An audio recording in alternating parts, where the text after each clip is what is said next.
As discussed in our last episode, proud Scot James Naismith created basketball in a YMCA gym in Springfield, Massachusetts in 1891. As far as we can tell, basketball announced its arrival in Scotland on New Year's Day 1895 through a newspaper article in Dundee. Unlike other countries where Springfield graduates and YMCA missionaries systematically introduced basketball as part of American cultural expansion, Scotland's experience was different. The game arrived through multiple near-simultaneous channels. It was voluntarily embraced in pockets of the country based on its sporting merit rather than imposed through institutional programmes. Yet, despite initial interest and positive press coverage, basketball never gained the foothold it achieved elsewhere, remaining peripheral to Scottish sporting culture until after World War II. What makes this particularly striking is Scotland's own connection to basketball's origins through James Naismith himself. In this episode, in this series on the history of basketball in Scotland, I'm again delighted to be joined by Dr. Ross Walker, lecturer in sports management at the University of Stirling. Over the past few years, Ross has written a number of published papers about the history of the sport of basketball in Scotland. In this episode, we're going to discuss the introduction of the sport to Scotland and its struggle to establish over the first 40 to 50 years from the 1890s to the 1940s. I'd like to welcome Ross back to the podcast. Hi Andrew, thank you for having me back. Looking forward to the next part of our journey. Knowledge of basketball in Scotland first appeared in Dundee on New Year's Day 1895 through the Evening Telegraph. Within days, it spread through newspapers to other Scottish cities, and by May 1895, the Dundee Courier documented how the Dundee School Board of Directors had voted to unanimously add basketball to the school PE curriculum. Following that, the first public display of basketball in Scotland was held in February 1897 at the Ward Road Gymnasium in Dundee. Ross, what emerged from your research about those early few years? Who was actually playing basketball? Where was it happening? And what was the initial Scottish reaction to this quote unquote American import? Oh, good question, good start. As you said, basketball penetrated Scotland on January 1st, 1895. It was first featured in the Dundee Evening Telegraph, which, before outlining the basic set of rules, stated that although played by males, basketball was predominantly a game for girls. Yet, despite that initial introduction, basketball in its infancy was actually very well received, in which, under the circumstances of the time and the size of the halls, etc., many people actually went along to watch this first public display, in which, in the aftermath, multiple newspapers all tended to give it quite glowing praise. Much of what was written shows that from the other organisations and personnel who went along to watch it, not just the men from the YMCA who were involved, many of these people who did observe were planning to take it to their own groups and introduce it to them because they thought it was a good, interesting, exciting game, which was seen to be quite key and helpful for removing stress after a hard day's work. So this positive reception was actually quite the concern for some people, so much so that journalists actually feared that basketball would replace other sports. However, for that reason, it makes it also quite surprising that basketball didn't actually take off if they feared it and believed it would be popular. However, during its infancy, basketball was found in different locations across Scotland, played by different groups. For example, in Dundee, it was introduced to the PE curriculum and was indulged by girls during this period. Furthermore, males in various organisations from the YMCA to the Boys Brigade also played. Likewise, the Girls Brigade, the Girls Guildry, and the Girl Scouts also soon incorporated it and started offering basketball, in which, very interestingly, the Girl Guide, they actually had a badge which you could earn by through playing basketball. However, what we can glean based on these experiences was that it was mainly youth or young adults in this kind of early stages who were playing basketball, many of which were environments where the sport was chosen by others for them. Your research identifies four possible first entry points for basketball reaching Scotland, though none involve the typical Springfield graduate missionary route. So maybe we can take a look at the first couple. So there's Hampstead Training College in London. In the early 1890s, they would have had many Scottish women studying physical education who would have encountered basketball and then taken it with them to their teaching posts. And the second possible route was that there were Scottish YMCA delegates who had played with former Springfield College employee Melvin Rideout, who later served as the YMCA Paris French delegate at the Great YMCA Jubilee Convention in London. Third possible route is that Dundee mill workers from the jute industry had relocated to the outskirts of Springfield and Ludlow, Massachusetts, where their trade was still required and basketball was popular. The other being Mormon missionaries from Salt Lake City who used basketball in their work. Overall, maybe what's your sense of which groups were instrumental in basketball's translocation, or is it possible to determine from the available evidence? Sadly, much of the insights drawn from historical accounts do not give any real insights or strong direction. The likelihood is that they all technically brought basketball to Scotland in their own way. The question really is just who was first, and sadly that remains unknown and would probably be quite disputed. But the point to consider in trying to identify here is that it's more so that there were likely many firsts in the process of bringing basketball to Scotland, and that these all deserve their own kind of credit and title. The reason being is because if we consider this through the lens of people living in the 1890s, news, knowledge, etc., was spread through two ways. One was word of mouth or first-hand inductions, and the other was through newspapers. However, with newspapers failing to mention who was first, my estimation is that people from within these groups were the first to take basketball to their respective areas, and that these are all important in the process of basketball at the time because it did not receive the same level of media attention as football, for example. And so these individuals who spread the game were so crucial to introducing basketball on a wider scale and taking it to new areas who didn't know about it. The reason we have to see it through this lens is because it's not like today where mass media can be spread quickly. In the 1890s, it's likely that many people within these groups probably thought that they were the first to introduce it and did not know that they were in fact spreading it because nobody in their area knew about basketball. The disappointing part about weighing up who might have been first is that because the 1890s were still marked by some of the societal attitudes towards women which were related to the Victorian era, if one of the graduates from these women's only college wasn't the first, it is likely that men would have not paid much attention to it due to the female stereotype where men and women didn't play the same sports. And so to be identified as the first, it would have needed to have been written down or publicised in a local newspaper, which were unfortunately ran by males who were often already involved in sports and tended to write more disparagingly about others, or there was a element of bias incorporated. And so if it was one of these female graduates, then my concern is that their achievement was perhaps ignored or has gone unaccredited. Whereas if we look at the representatives from the YMCA, given that in the early days, many of the people playing basketball were members of these organisations, and the first public game in Scotland was played by males from the YMCA in Broughty Ferry, which is just outside of Dundee. There is a higher possibility that the reason for this is because these males brought it back to Scotland from this trip and introduced it to their institutions. And because we have that link that we know that they were already playing it, you would probably have to wager that the YMCA will have more stronger connections to be in the first group. Based on the timings, but also other research which has shown Mormon missionaries to be some of the best basketball players and teams in Britain, with the Latter-day Saints as the team name that they used to play under, it is likely that the Mormon missionaries played a key role in developing the game over the decades rather than perhaps being the first to introduce it in a way.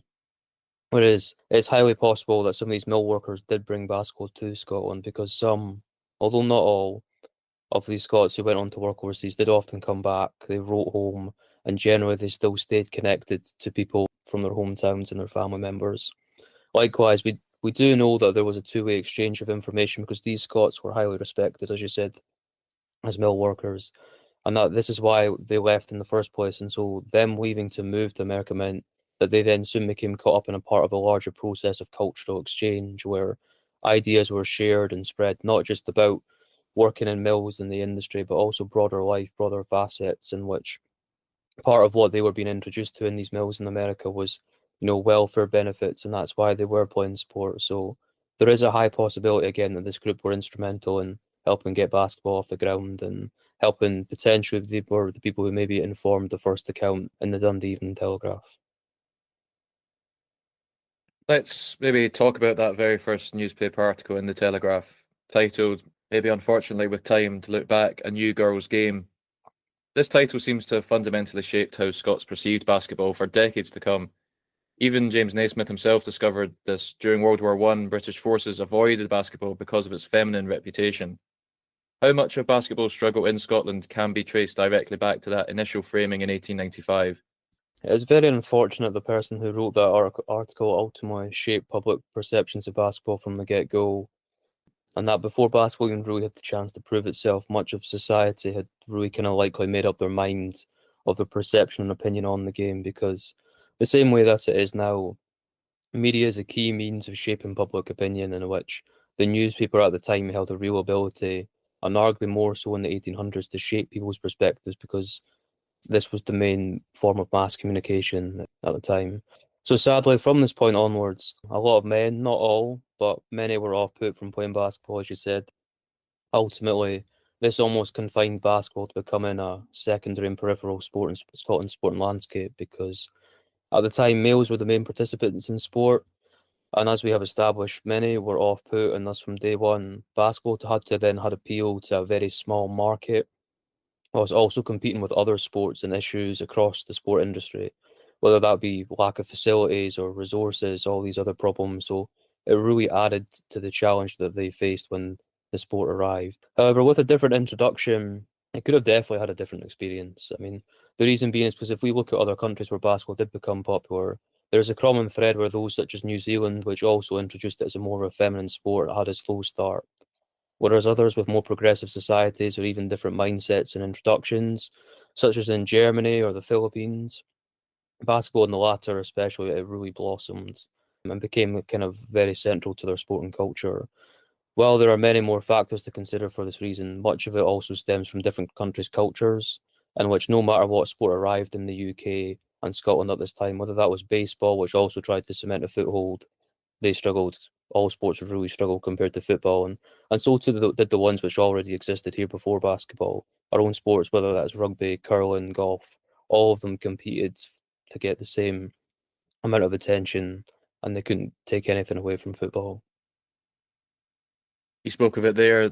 The late 19th and early 20th centuries, Scottish sporting culture had already become heavily gendered. Men favoured aggressive, contact heavy games that showcased quote unquote masculinity, while women's sports emphasised cooperation and personal development over outright competition. Basketball's non contact nature and focus on skill and finesse rather than physicality put it squarely in the feminine category. Where does basketball's genderisation fit into the broader pattern of how Victorian Scotland assigned sports to different sexes, and was this inevitable or unique to basketball circumstances? Sadly, given that basketball arrived in the 1890s, this was inevitable. So with these traits being attached to basketball, it very much meant that basketball was placed in a category with other sports which were deemed safe or suitable for women to play, when this was very far from being correct, because in the latter decades when people from North America came over to Scotland, or as they showed in World War One through public exhibitions, or when Scots saw basketball being played by other groups over here, they quickly realised how fast, exhilarating actually, how much contact was involved, and how the game was actually very interesting to be played, and how it was more probably appealing to them as well. However, while basketball did become attached to women and girls, it is to be remembered that some males did continue to play in spite of this, and what was unique to Scotland's sporting context in basketball at that time, in a way, with more and more women starting to play basketball through the PE curriculum at specific schools or in these social clubs, as we've mentioned, the more of an appetite for competition and further opportunities to play started to arise, in which some of these female teams sought to play groups of men at basketball, which was quite large and unheard of at the time because very few other sports, if any, saw any kind of mixed sport participation because of these societal restrictions at the time. And so it was very uncommon to see a female team go head to head with a male basketball team. And so basketball, in that sense, could actually be quite unique, or one of the first, not only in Scotland, but perhaps further afield throughout the UK or more broadly in other countries in the West as well. When basketball arrived in the 1890s, football absolutely dominated the sporting landscape in Scotland already. There were 560 football teams nationwide. Was for comparison, there were just 87 curling clubs, which was the next most popular sport at the time. Every other sport, just as today, struggled for players and spectators. There was a class element too. Football was the male working classes' favoured sport, rugby for the middle classes, and golf for the upper classes. How much was basketball's failure simply a matter of timing, arriving after Scotland's sporting landscape was already carved up and claimed? It was both unfortunate and fortunate that basketball arrived at this time. The reason for its fortune was that a gap for basketball undoubtedly existed. So the same way that Naismith created basketball as an alternative to other indoor sports, which people at Springfield were kind of growing tired of, this was not unique to America and was found in many places around the world, Scotland being one of them. And those people in Scotland were craving a new game to get away from the general exercises and gymnastics that they were almost forced to do in the winter months. It was for this reason that people at the origins of the game's arrival were worried that basketball would become so popular and would replace these traditional games, as we kind of touched on earlier. And sports, because it was deemed a much more appealing indoor game, that's why basketball was feared. Furthermore, it was also a good time to arrive because Scotland at this point was a real powerhouse in the world of sport, currently exporting all forms to different parts of the world. And there was such a huge appetite for it in the Scottish society, with, as you said, various games from association football slowly professionalising and curling being very popular as well. However, despite this, while there was a space, the issue was that these other sports were already well established with teams, leagues, systems, etc. All of them were in place and they had committees, staff, volunteered, connections to journalists, and all sorts. Some even had financial backing, as we could see with football, and other sports, even athletics, were starting to move this way as well. Sadly, basketball did not stand much of a chance, and neither did many sports when compared to football. For comparison, another newly established sport of the era, netball, which was a derivative of women's basketball, arrived in Scotland just 5 years later in 1900, yet it quickly surpassed and effectively replaced basketball, especially among women. The cascade teaching method through colleges for women quickly gave it better infrastructure. What does netball's success and basketball's simultaneous decline in this period tell us about how sports actually establish themselves beyond just being first to arrive? Much of it is determined on who picks the sport up, which in many instances it needs to be by people who have the capacity and capability to manifest it, and also just who generally have an interest in the basic premise of what it is. They have to also have the means and resources to take it from being a new game, which in basketball's case had absolutely nothing to go off of. And then they have to turn it into something, into a sport, a product which is played widespread. That's quite a difficult challenge. For example, netball became so popular because it was quickly incepted into schools, other organisations as a sport for girls at a time when there was a growing presence of women in sport, having been previously constrained by the former Victorian ideology, which made it quite challenging for women to actively engage in sport unless it conformed to certain restrictions, which is why basketball became adapted and grew into netball. However, ultimately, the presence of people in these key spaces which are capable to spread a sport are essential, such as your physical education instructors, people who organise and ran local boys, girls, or men's clubs such as the YMCA or the Boys Brigades. What they all had in common was that they had access to halls, access to equipment alongside a captive audience to introduce the sports to. And if the right person came along, that was key to enabling the growth of really any sport. For example, netball was taught in many women's only colleges in the early days. And when these women graduated, they took the knowledge of netball with them and taught it in the institutions and organisations where they went on to work. And thus these sports, as you said, spread through a cascade and kind of chain effect.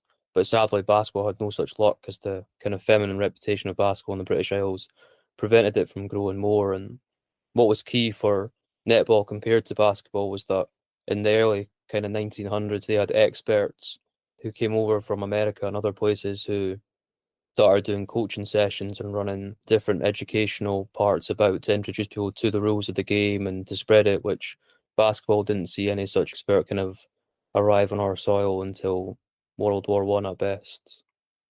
Searches through the British newspaper archive for basketball-related terms from 1895 onwards return remarkably few results, as you've found in your research. Football had specialist newspapers at the time, even with the Scots' preference for regional newspapers over national due to the inclusion of sporting news. Basketball struggled to achieve significant and serious media coverage. How significant was this media marginalisation in basketball struggle, and does it reflect the sport's peripheral status or actually help create it? To answer your question, I think basketball's media marginalization both reflects and help create basketball's peripheral status. However, before I kind of go into why, I think it's important to take a moment to sit back and realize the fact that basketball was published at a time, and the fact that it received any press coverage during this era that we're talking about, where it was seen as a women's game, where it was completely new and apparently did not have much appeal as we thought of to society. The fact that it did receive this press coverage was actually quite considerable and an achievement in itself. This goes to show that it did appeal to some people and there was clear interest among society, or else I kind of find myself asking the question of why publish about it at all. Based on the fact that basketball was published, for example, many newspapers in Dundee and others in different decades, this is how we identify the hotspots of participation around where basketball did have a following because local newspapers reported on what was of interest to their community and to their readers. And so we can see there where basketball did have a fall and where it was of interest and what these cities were at different times. So that's how we know that basketball in its infancy in the 1890s was popular, for example, in Dundee. However, to go back to your question, the media was one of the key driving factors for why in the 1890s and even today, why basketball struggled to grow. Media is how awareness and knowledge is spread.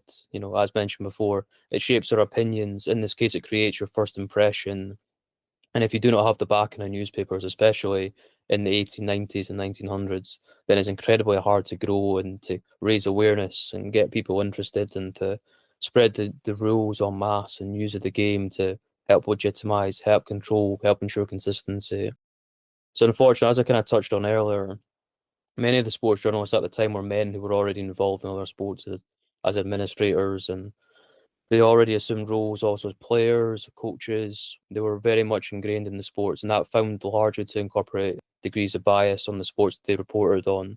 And because many reflected their own personal interests, which also happened to reflect those of the teams and organisations they were involved with very few people clearly playing basketball who were sports journalists, this also reflects why the game never grew and how media came to marginalise it as well. The YMCA was instrumental in spreading basketball globally, yet Scotland didn't get its first Springfield trained YMCA physical education director until 1915, 20 years after basketball arrived. And it was not until the 1930s that YMCA personnel sought to organise basketball in Scotland. And when they did, they successfully helped establish the ABAS in 1946. The YMCA in Scotland was already committed to another sport, association football, having helped establish Queen's Park. What difference might earlier, more committed YMCA support have made, or was the organisation's football allegiance simply insurmountable? The YMCA's commitment to football was insurmountable. The reason being was because the YMCA were actually very clever. They were pioneers in using sport to exert different influences and achieve different outcomes, such as evangelism.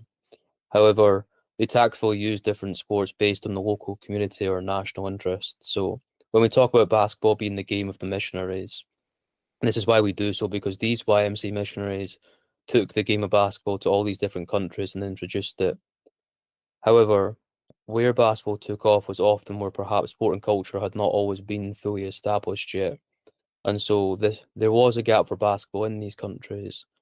In Scotland, because sport was so heavily ingrained and we've been accredited as being pioneers in different sport, we've recently again been accredited with having helped create football and other sports which have emanated from here.